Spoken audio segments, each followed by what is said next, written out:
Washington, D.C., Room 214 of the Capitol Oversight Chamber hums with the low buzz of anticipation. A pressure cooker of history in the making. The air is thick with the weight of a nation watching, the red tally light of CSPA's cameras blinking, like a pulse that refuses to falter. Jasmine Crockett, a congresswoman from Texas, sits at the witness table, her charcoal blazer absorbing the harsh studio lights like a shield. Her posture is not rigid but resolute, her hands resting lightly on a single manila folder, its edges worn but unyielding, like a book that has survived too many storms. Across from her, Donald J. Trump, the sitting president, leans back in his chair, his gold tie catching the light with a glint that feels more like a taunt than a reflection. This is no ordinary hearing. It's a first a sitting president under oath, dragged into the Capitol to answer for allegations of gender bias, racial discrimination, and labor suppression within his sprawling business empire, TrumpCare. The seal of the United States looms behind them, a silent arbiter that has seen too much to be surprised. But today, surprise is exactly what's coming. Jasmine's voice cuts through the murmurs, steady as a surgeon's blade. "Mr. President," she begins, her tone deliberate, each word chosen with the precision of someone who knows the world is listening. In 2008, your TrumpCare hospitals rolled out a medical device that revolutionized patient care and auto-adjusting. Syringe that reduced dosage errors by 40% and saved nurses countless hours. It's still used in every one of your facilities today. Can you tell this committee who invented it? The room holds its breath. Trump tilts his head, his lips curling into a familiar smirk, the kind that has deflected 1,000 questions. "Another long-winded question," he mutters, his voice carrying the cadence of a man who believes he's already won. A few nervous chuckles ripple through the chamber, mostly from his aides. But the cameras catch the tightening of Jasmine's jaw, a flicker so subtle it's almost invisible. She doesn't flinch. She doesn't blink. She waits, letting his words hang like a noose he's tied himself. Trump waves a hand, dismissive, as if swatting away a minor inconvenience. "Look, I don't know every little detail about every little gadget in my hospitals. That's what staff is for. But I'll tell you what, Congresswoman," he says, leaning forward now, his voice dropping to a patronizing drawl. "Women like you would be more useful in a kitchen than meddling in things you don't understand." The words land like a grenade with the pin already pulled. The chamber doesn't gasp, it freezes. The silence is so complete that the faint hum of the air conditioning feels like a scream. On C-SPAN's feed, the audio captures the moment, like a photograph every viewer in America caught mid-breath. In a diner in Cleveland, a nurse pauses with a coffee mug halfway to her lips. In a Chicago barbershop, a man sets down his razor. Staring at the TV, Twitter ignites in 4 seconds flat.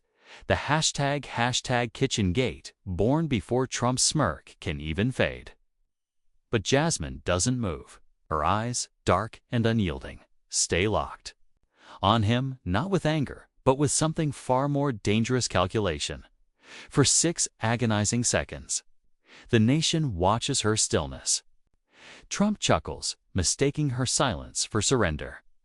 His attorneys exchanging glances that say they've seen this play before. Representative Jim Jordan, seated 2 rows back, leans forward, his lips twitching as if ready to pounce. They expect her to crack, to erupt in a way that will let them paint her as emotional, irrational, anything to justify the stereotype Trump just flung across the room. But Jasmine Crockett was not built for their script. She reaches for a glass of water. Her movements slow, deliberate, like a chess player sliding a queen into position. Her fingers tap once against the polished wood of the table, the sound sharp enough to echo in the microphones. A female reporter in the back whispers into her headset, "She's not breaking. She's building something." Online, the comments flood in asterisk, "She's too calm.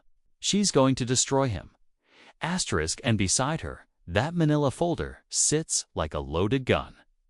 Its contents unseen, but radiating a presence that makes the air heavier. Trump, emboldened by the silence, he misreads, leans forward again. "That's the problem with this committee," he says, his voice louder now, dripping with bravado. "You people put feelings over facts, emotions over efficiency. Women like her," he gestures toward Jasmine with a lazy flick of his wrist, "get handed a microphone because they know how to cry on TV. The words are gasoline, and outside the Capitol, the fire catches instantly. News alerts ping across phones before he finishes speaking. Asterisk, breaking. Trump tells Representative Crockett to go back to the kitchen, single quotes, asterisk, the hashtag KitchenGate climbs to #1 in under 2 minutes. MSNBC commentators fall silent, one whispering, "He just burned the 19th Amendment on live TV." A CNN anchor tries to stay neutral, but can't hide a grimace.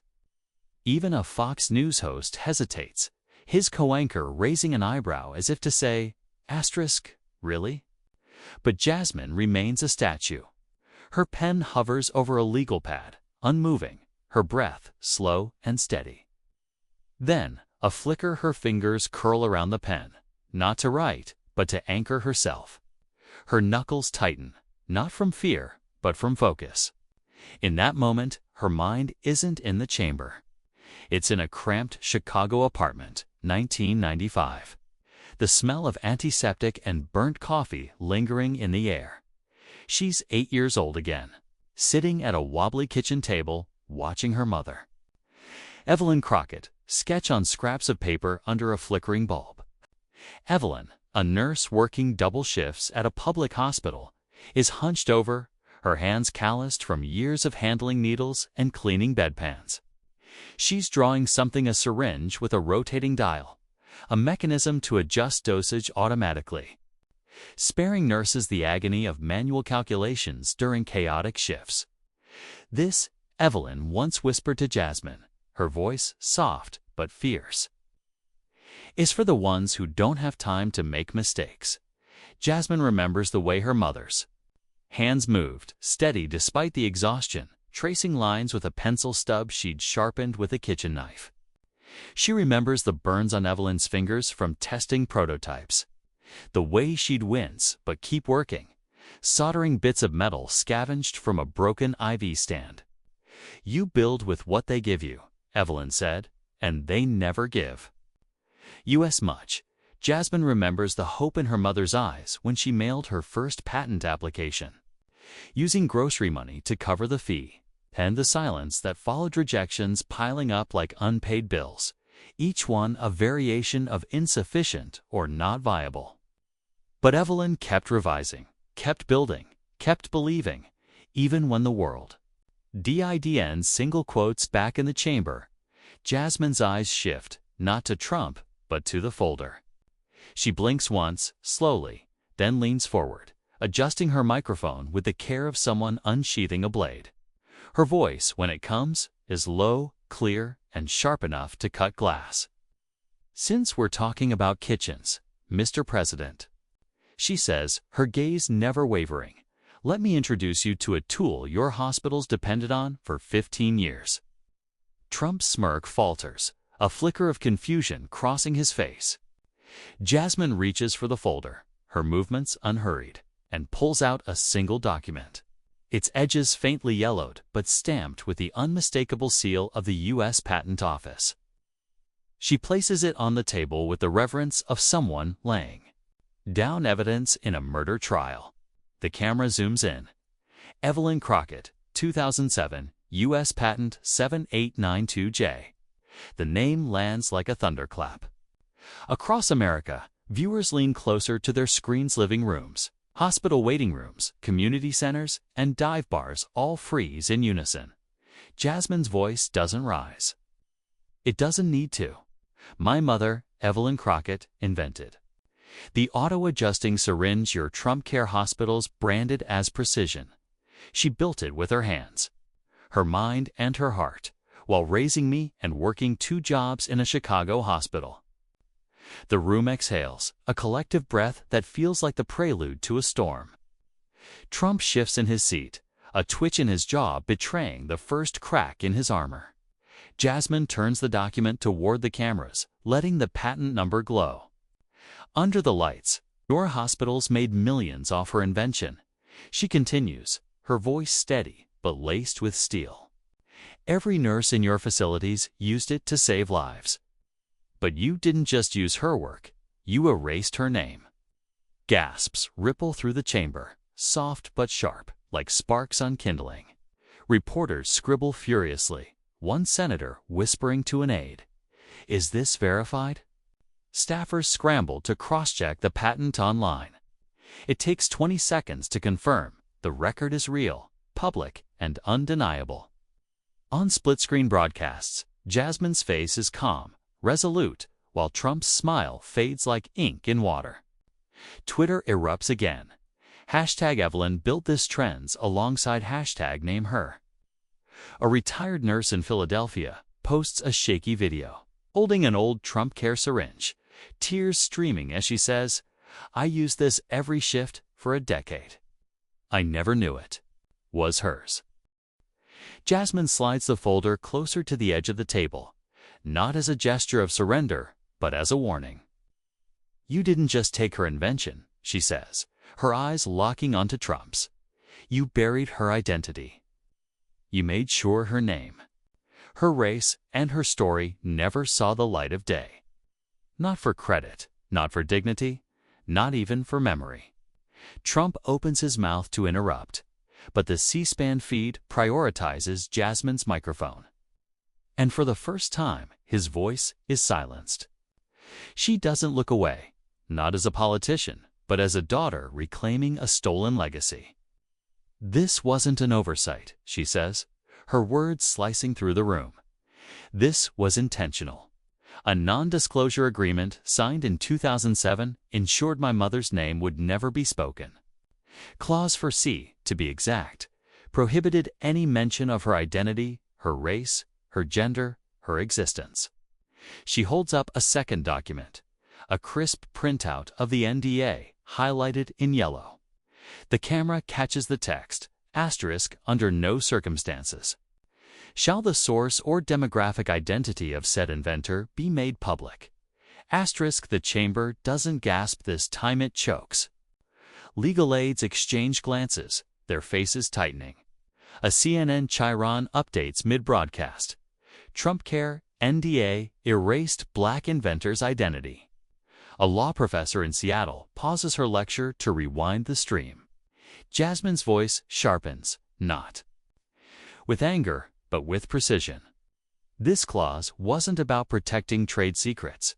It was about erasing a human being. "My mother didn't fit your brand, Mr. President. Her skin, her story, her struggle didn't look good in your brochures." Trump crosses his arms, uncrosses them, adjusts his tie, his movements betraying a man unaccustomed to being cornered. His mouth opens, but no words come. The silence is his now, and it's deafening. Jasmine leans back. Not in retreat, but in control, her eyes never leaving the camera.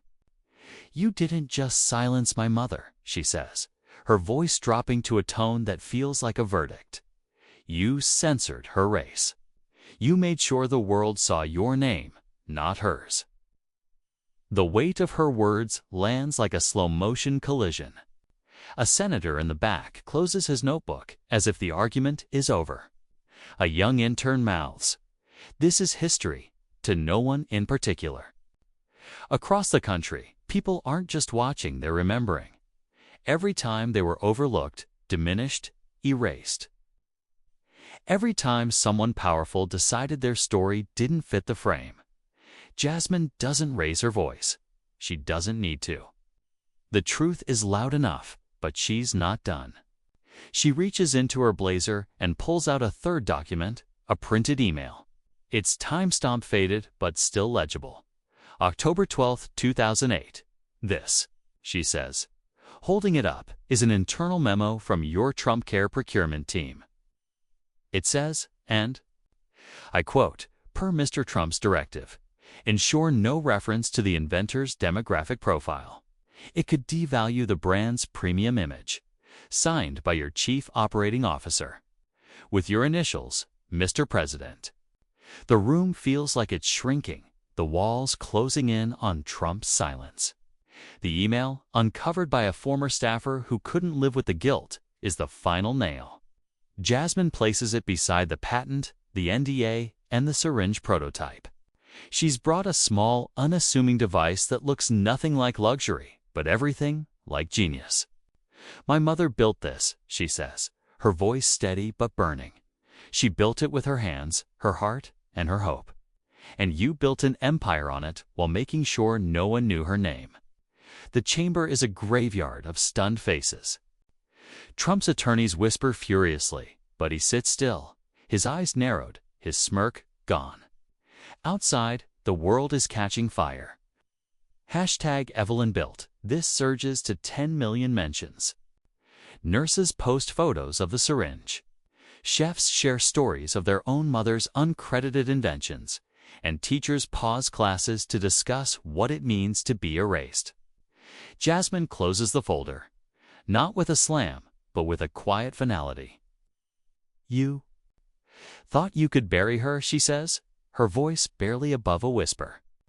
But the thing about truth, Mr. President, is it always finds a way to rise. She steps back, her heels clicking once on the marble floor, and the red tally light blinks, locking onto her like a spotlight on a stage where history is being rewritten. Chicago, 1995. The air is thick with the scent of antiseptic and burnt coffee. A small apartment kitchen glows under a single flickering bulb. *** Jasmine Crockett, 8 years old, sits cross-legged on a cracked linoleum floor, her chin propped on her hands, watching her mother, Evelyn Crockett, hunched over a wobbly table cluttered with scraps of paper and bits of metal. Evelyn A., nurse with calloused hands and eyes that carry the weight of double shifts, sketches furiously, her pencil stub scratching out the shape of a syringe with a rotating dial device to adjust dosages automatically, sparing nurses the grueling task of manual measurements in the chaos of hospital wards. The room hums with the quiet intensity of a woman who believes she can change the world, even if the world has never believed in her. Jasmine, too young to grasp the stakes, feels the electricity in her mother's focus, the way her fingers move. With purpose despite the burns from soldering makeshift prototypes. This is for the ones who can't afford mistakes. Evelyn murmurs, not looking up, her voice a mix of exhaustion and defiance. Outside, the city hums with indifference. But in this kitchen, a revolution is being born. Fast forward to October 2023, room 214 of the Capitol Oversight Chamber still reverberates from Jasmine's bombshell in the first hearing. The nation is gripped by hashtag Evelyn built this. The hashtag is a wildfire spreading across screens from coast to coast. Jasmine Crockett, now a congresswoman, stands in a quiet corner of her office. Away from the cameras, her fingers tracing the edges of a worn leather journal she found in a box of her mother's belongings. The journal, its pages yellowed and curling, is a time capsule of Evelyn's dreams and betrayals. Each entry a testament to a woman who built something extraordinary only to have it stolen. Jasmine's breath catches as she reads a passage dated June 2008. I saw it on TV today, in a TrumpCare ad. They called it precision. My syringe, my idea, my hands, but not my name. I thought signing that paper would give us a future. Instead, it took my past. The words hit like a punch to the chest, not because they're new, but because they're so familiar. Jasmine remembers the way her mother's eyes dimmed when those commercials played. The way she'd turn off the TV and busy herself with dishes, as if silence could erase the theft. Back in 1995, Evelyn's life was a balancing act of survival and ambition. She worked 16-hour days at a public hospital in Chicago's South Side. changing bedpans, administering shots, and comforting patients who reminded her of her own family. At night, she'd come home to Jasmine, helping with homework before turning to her sketches. The syringe wasn't just a tool, it was a lifeline, a way to ease the burden on nurses like her who juggled too many lives under too little time. She built prototypes from scavenged materials, bits of plastic tubing from broken 4 lines, a dial repurposed from an old radio, a spring salvaged from a discarded pen. Her hands, rough from years of labor, bled sometimes from the heat of a soldering iron she borrowed from a neighbor. "You build with what you've got," she'd say to Jasmine, her voice steady despite the exhaustion. "And they don't give us much." Jasmine, watching from the floor, would nod, not fully understanding but soaking in her mother's fire. The patent process was a labyrinth. Evelyn wasn't equipped to navigate. She saved for months to cover the filing fee, skipping meals to scrape together the $200 needed to submit her application. She mailed it with trembling hands, her sketches meticulously drawn on graph paper, her hopes pinned to a future where her name might mean something. The rejections came swiftly, each letter a cold dismissal. Insufficient technical documentation, lacks commercial viability, incomplete engineering specifications. Evelyn didn't cry. She revised. She stayed up past midnight, redrawing diagrams by the light of a cracked lamp, testing new models with whatever she could find: aluminum foil, rubber bands, even a piece of copper wire she'd pried from a broken toaster.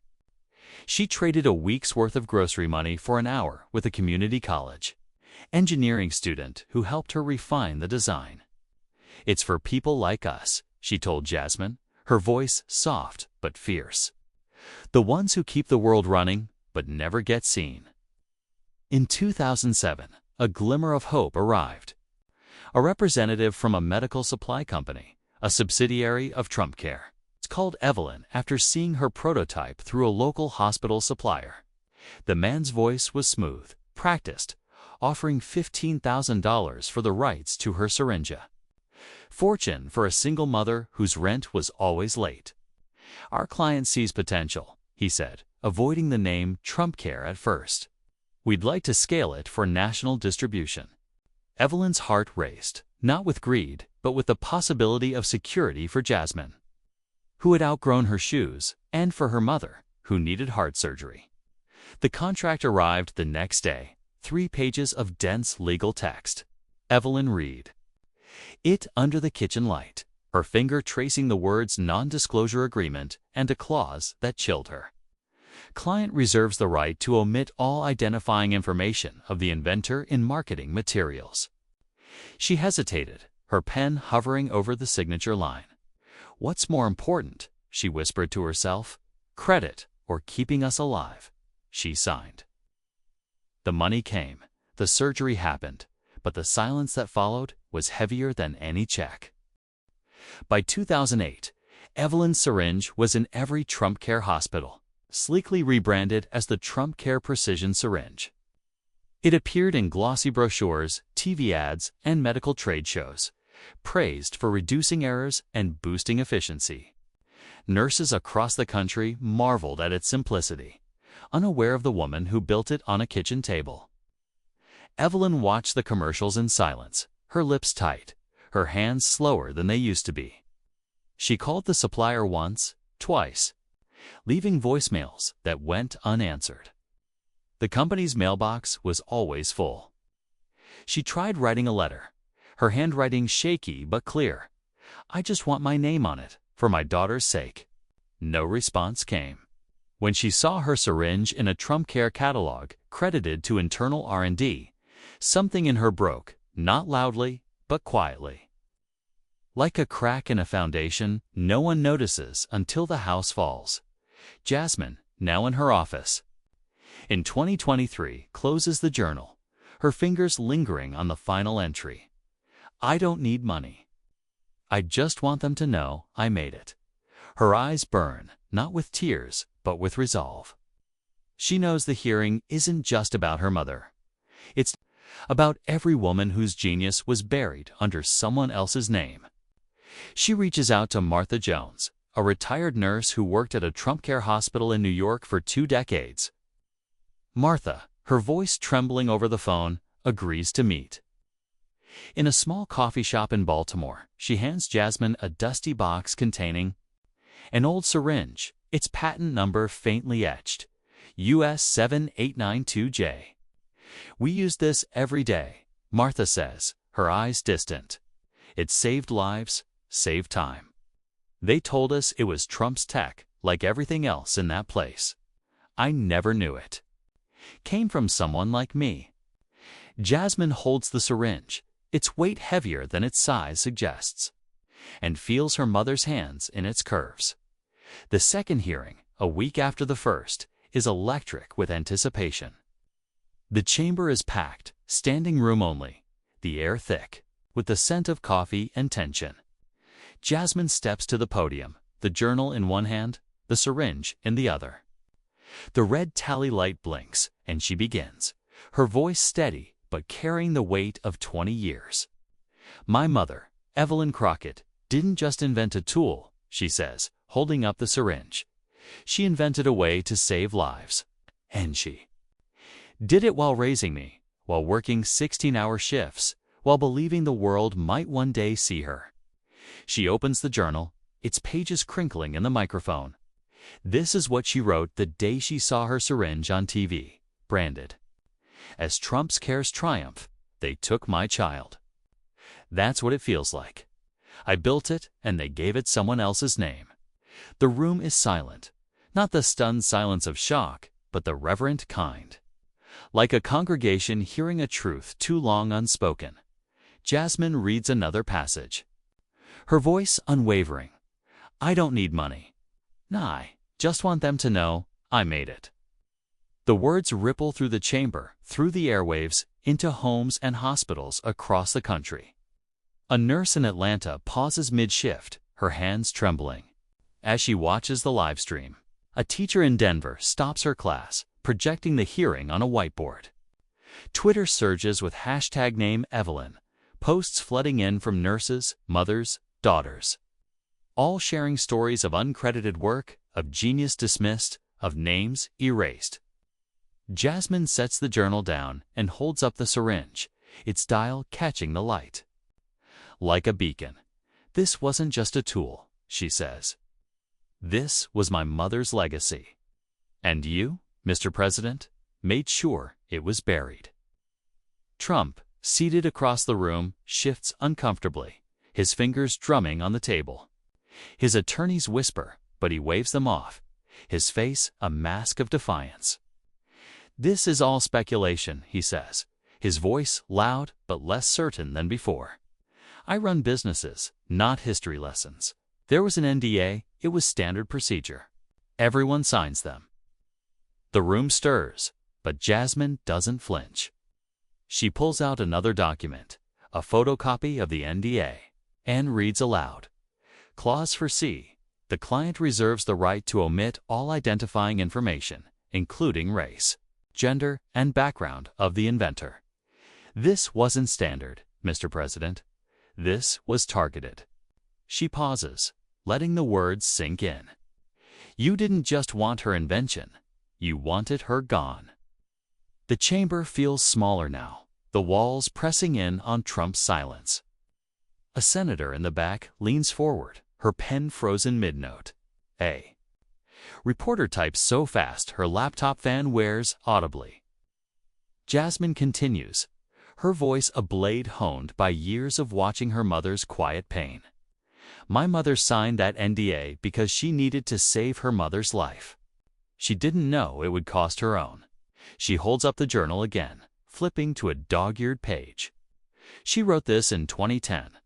I walk past hospitals and see my syringe in their hands, but they don't see me. I'm not even a ghost. I'm nothing.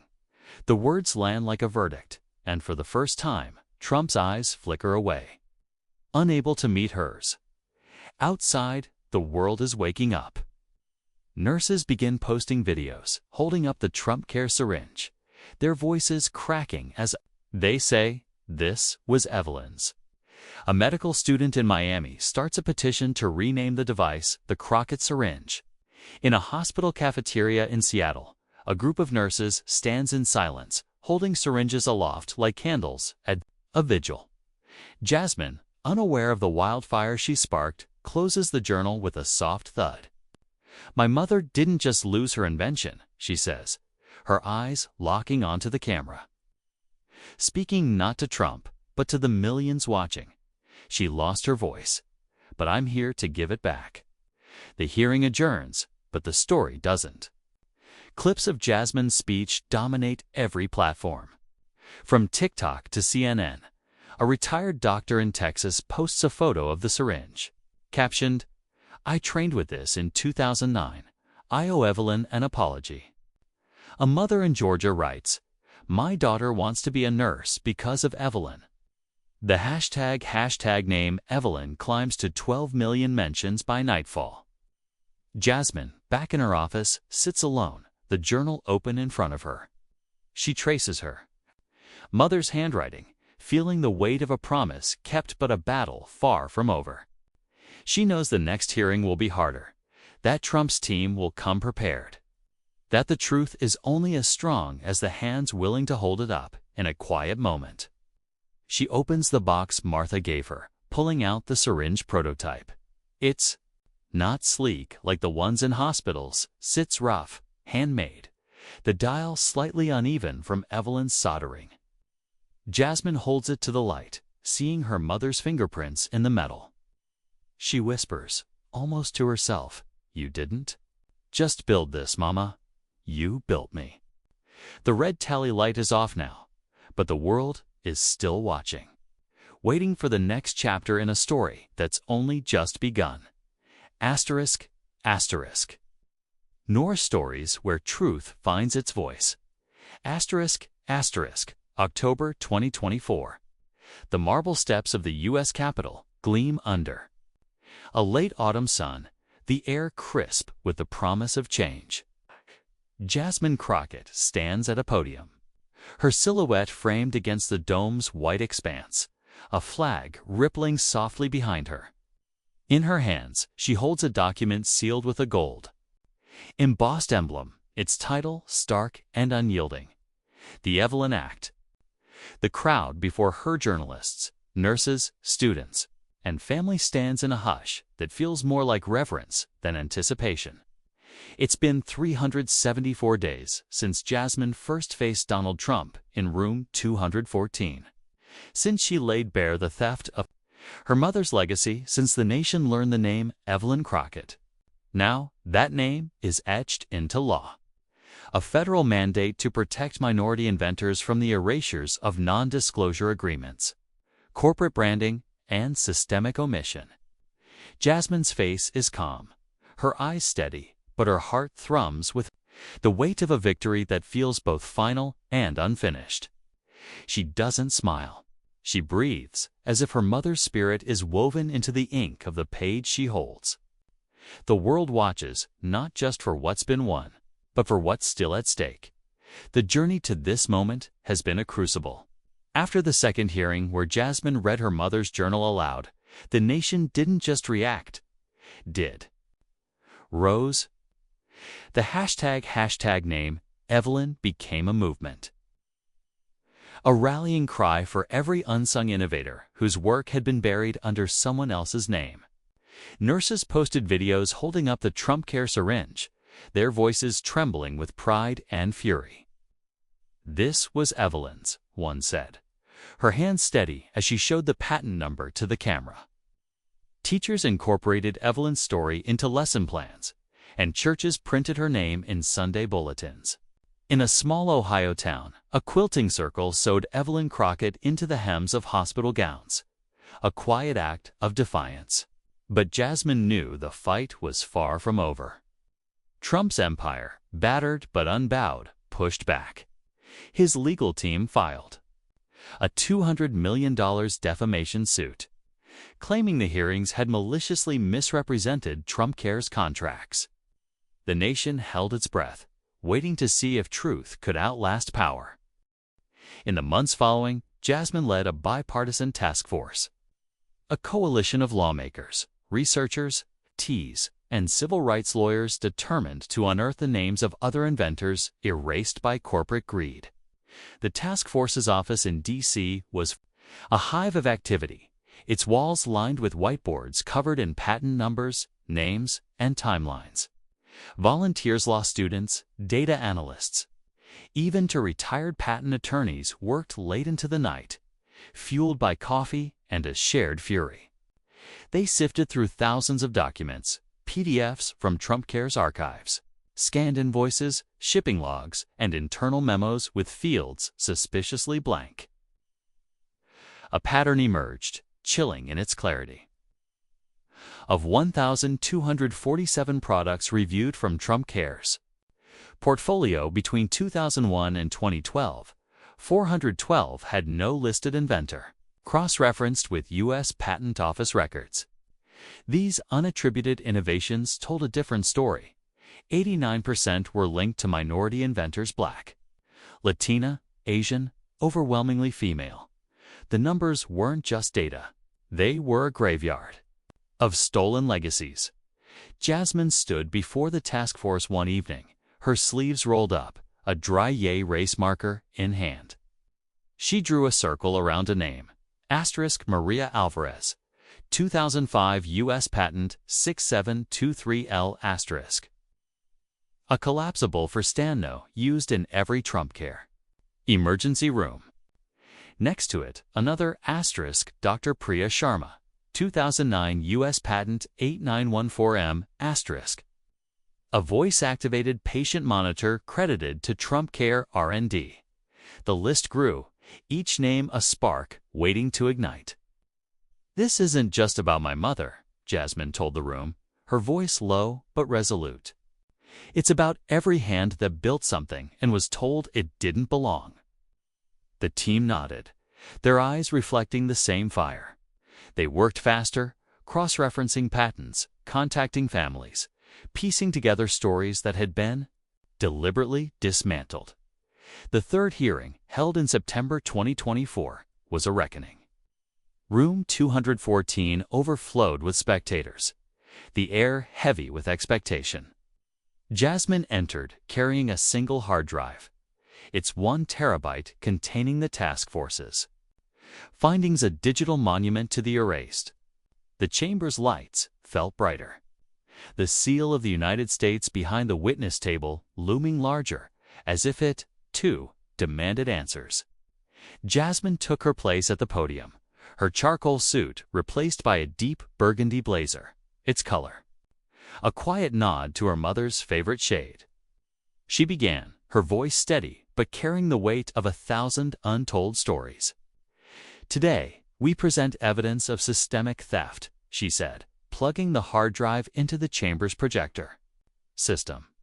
A massive LED screen lit up behind her, displaying a pie chart that hit the room like a shockwave. 33% of TrumpCare's innovations from 2001 to 2012 had no inventor attribution, and 92% of those were linked to minority creators. The numbers glowed, undeniable, a visual indictment broadcast to millions. The screen shifted, revealing names, faces, and inventions. Maria Alvarez, collapsible for stand. Dr. Priya Sharma, patient monitor. Lila Chen, surgical tray optimizer. Each name appeared with a photo, some grainy, some recent, some of women who had died without knowing their work was remembered. The chamber didn't gasp, it exhaled, a collective release of grief and recognition. A senator in the back wiped his eyes, unaware of the camera catching the gesture. Jasmine's voice cut through the silence. "These women didn't disappear," she said, her words deliberate. "They were erased, not by accident, but by design." She clicked to the next slide, an internal TrumpCare email from 2008. Its text stark. "Per Mr. Trump's directive, remove all demographic identifiers from inventor profiles. Brand consistency is paramount." The signature at the bottom was unmistakable: Donald J. Trump. The room felt like it was holding its breath. Trump, seated across from Jasmine, stared at the screen, his face unreadable but his hands clenched on the table. His attorneys whispered frantically, but he didn't move. Jasmine continued, her voice a blade honed by months of research. This wasn't negligence, she said. This was a strategy.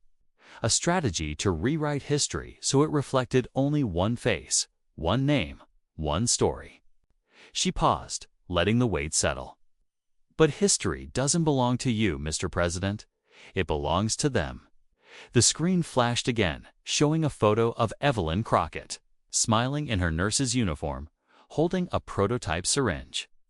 The caption read, Evelyn Crockett, 2007 U.S. Patent 7892J, the tool that saved lives. Stolen by silence, the nation watched, transfixed. In a hospital in Miami, a nurse named Carla paused mid-shift, her hands trembling as she recognized the syringe on her cart. In a classroom in Detroit, a teacher projected the hearing, her students silent as they saw their mother's and Evelyn's face. Twitter exploded with hashtag #EvelynAct, the hashtag surging past 15 million mentions. But the hearing's defining moment came when a new witness took the stand.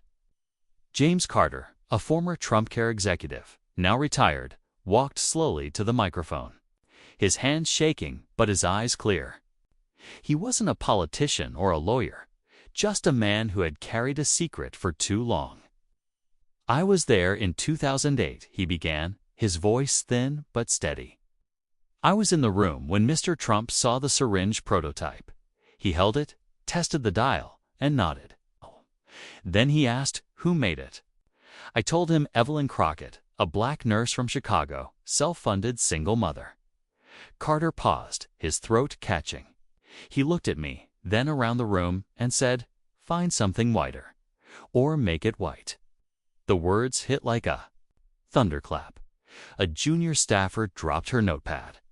A congressman stared, mouth open, as if the air had been sucked from the room. Carter continued, his voice growing stronger. He didn't want her name on it.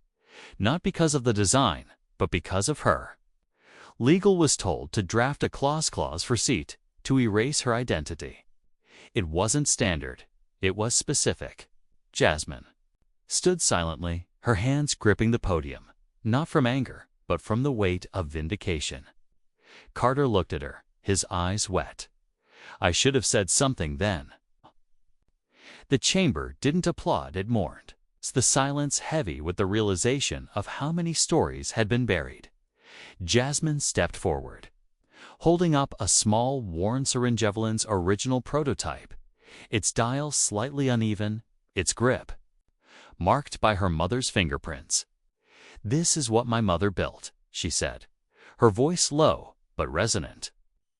"Not just a tool, but a legacy. And you, Mr. President, made sure it was hidden because her skin didn't fit your brand."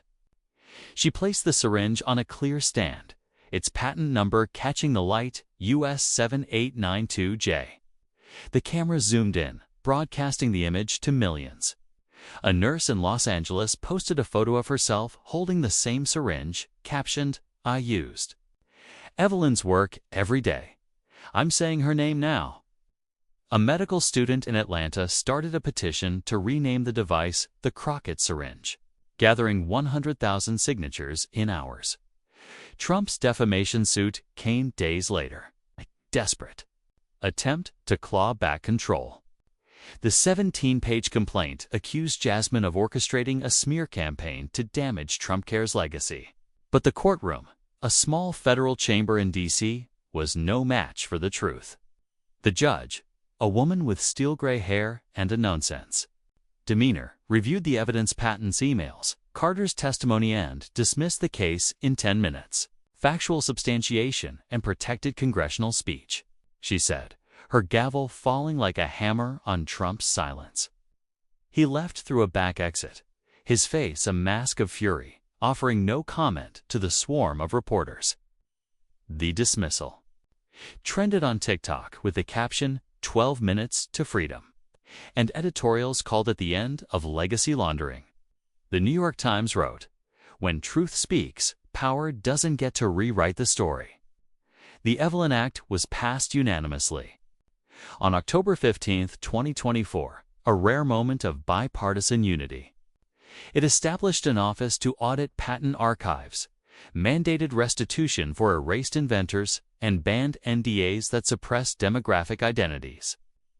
Jasmine chaired the task force, her office now a war room of names and stories.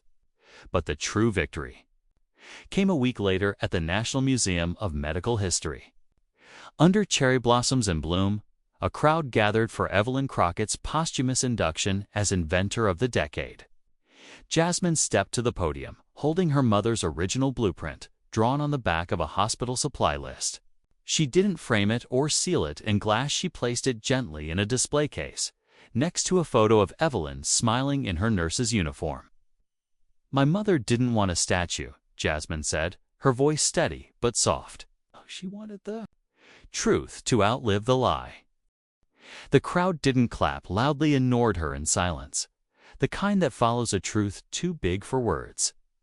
A former TrumpCare nurse in the front row, her badge still pinned to her jacket, wiped tears as she whispered, "I used her syringe every day." A teenage girl beside her held up a prototype she'd built. A new fork clamp, with "Evelyn inspired me" written in marker across its handle. Across the country, schools added Evelyn's name to curricula, and patent offices saw a surge of 800 applications in a single day, many from women of color. TikTok trended with Jasmine's voice. "We built the future. Now we name it."